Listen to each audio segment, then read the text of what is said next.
Good morning, beautiful person. Greetings from cloudy Winnipeg.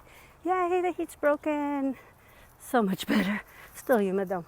Anyway, my name is Hadassah Vitar, and I am a life coach and a wellness advocate, and I help you make your self-care easy and convenient.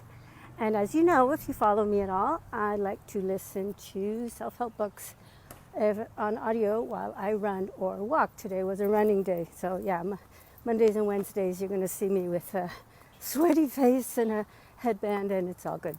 So right now I am listening to The Big Leap by Gay Hendricks, and it's interesting because I've read it before, but thank you, Coach Jennifer Ryla, for telling me that it is a different experience when you're listening to the author read the book. It really is. So, listening to it again. So here's the thing. He's right now, chapter I was listening to, he's talking about worry, and describes himself as a recovering worrywart. And it's really interesting because I know quite a few people who fit the description of what he's talking about. He's talking about worrying about things about which you can do absolutely nothing. Okay, it is useful and adaptive and a good idea to worry possibly about things that you need to worry about and that you can do something about. He gives the example of somebody making coffee, putting it in their travel mug, heading out to work, and then along the way they're like, did I turn off the flame under the kettle? Oops. If you're the kind of person who might not have turned off the flame under the kettle, then this is a reasonable thing to worry about. And my grandfather used to have a sign on the door, inside of the door of his apartment, asking whether he'd turned off the flame under the kettle. So he was making tea, not coffee, but the principle is the same. If you know of yourself that you might forget to turn the flame on under your kettle, then it's a reasonable thing to ask yourself, did I turn the flame off under my kettle? And if you're not sure, then there's things you can do. I mean, you can phone home and say, could somebody please check that I turned off the flame? Or you could turn around and go back, which would be a pain in the butt, but at least then your house won't burn down, for sure.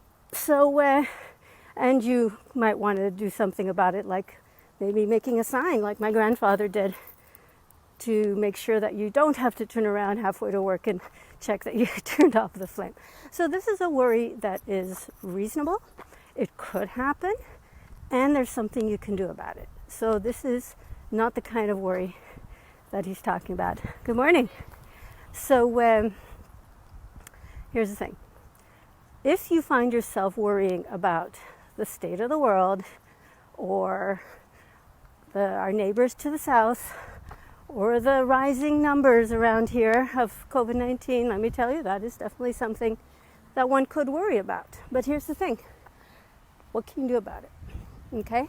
So here's the thing. If you're doing everything you can do, which is take the kind of fundamental steps that our chief medical officer, public health officer has been advising, and I'm not going to get into politics here. I'm just going to say that if you are concerned about, low battery, if you are concerned about the state of the world, and there are steps that you can take, then take them.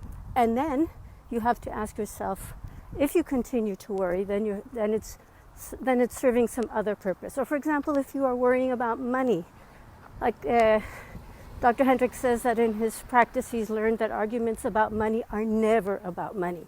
They're always about something deeper. So you need to ask yourself, if you're worried about money, so again, is it something that's reasonable? Is it something that you could do something about? Could you start a business? Could you go out and get another job? Can you go ask a relative for a loan? If there's things you can do and you're thinking about action steps, then it's reasonable. If you're just lying awake and destroying your sleep and feel like the world's closing in on you, then it's not useful. And he says that what people do is that they use worry thoughts, especially when they're successful, and that's really interesting. If you're in a bad place and you're worrying about it, that's kind of reasonable. But in The Big Leap, he's talking about successful people and how they sabotage themselves. And he says that people use worry thoughts because they don't allow themselves to feel good. And I found that one really hits right there, because I've been known to do that, and I certainly know quite intimately people who do that. It's very common.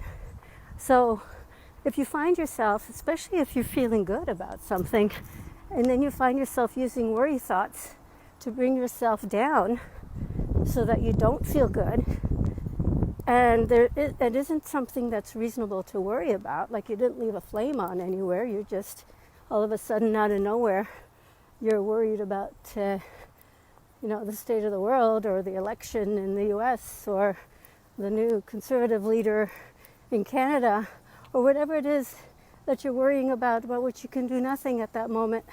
Then you need to ask yourself, is there a different reason why you are worrying about this? And the other thing that he says, and this really reminded me of my mother, is that he used to think that his worrying was necessary for the world. Like my mother, anytime she was on an airplane, and she would take transatlantic flights, so these were long flights, she would sit there gripping the seat. She wouldn't sleep, she would just sit there gripping the seat, and she was keeping the plane in the air by her mental strength. And let me tell you, it worked, thank God, never crashed. But yeah, a little crazy. So if you are doing this to yourself with thoughts that appear to come out of nowhere, that you're worrying about things that you absolutely can do nothing about, then ask yourself whether you are using this mechanism to bring yourself down because you're feeling good and you don't think you deserve it. That's a whole different story. That's the whole premise of The Big Leap, is that we set our internal thermostat, and we don't allow ourselves to feel any better than that, whether it's health, wealth, money, love. If we feel that we've got above ourselves, we will punish ourselves. Obviously, I'm going to continue on this vein for a while, at least while I'm listening to this book, and then I'll listen to something else and talk about that. So, you have a great day. Remember, I love you. It's Wealth Wednesday. Go make somebody feel better by doing a random act of kindness for a stranger involving a financial exchange. That's what we do on Wealth Wednesday. If you like this sort of thing, I have a mailing list. Goes out every Monday morning, 1 email a week, in which I talk about mindset stuff like this. So you have a great day. Remember, I love you. Drop me a message if you'd like to be on this mailing list. 1 email a week. Talk to you again soon. Bye.